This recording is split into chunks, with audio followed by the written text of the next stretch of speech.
President Biden laying out his plans to erase student loans from some students. The expense of the plan is said to be around $1.6 trillion. The move will forgive $10,000 in federal student loan debt for most borrowers, up to $20,000 for recipients of Pell Grants, and the relief will be limited to Americans earning under $125,000 a year. The president will also extend the payment pause on most federal student loans one final time through December 31st. If you have undergrad loans, you can cap repayment at 5% of your monthly income. The cost of education beyond high school has gone up significantly. The total cost to attend a public four-year university has tripled, nearly tripled in 40 years. The plan is not being welcomed with open arms by all, though. Republicans are calling it a last-minute vote grab by the left, who are now gearing up for this fall's primary. The GOP also says it forces people who chose not to go to college to pay off debts of those who did attend college. Fox 10's Brian Webb live in Tempe tonight, where he's been getting some reaction from students. That's an interesting perspective on this. Brian?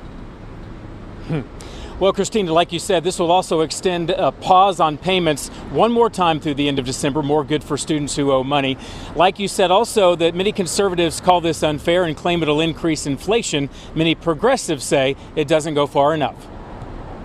Students on campuses across the country are breathing a sigh of relief, knowing they won't be saddled with debt before they even get a job. Since I'm on a scholarship, I never took on more than $10,000, so it would help me because I would be basically forgiven for everything. $10,000 will be shaved off for individuals making less than $125,000 a year and families earning under $250,000.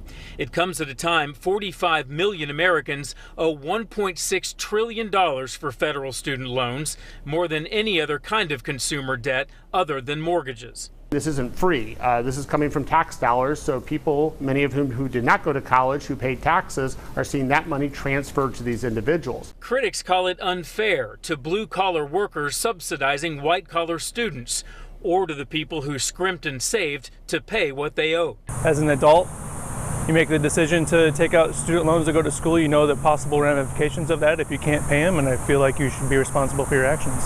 But students like Albert hope this is only the first step, not the last. So if the GI Bill in the 40s was to help the new industrial economy, this would be to help the new digital economy.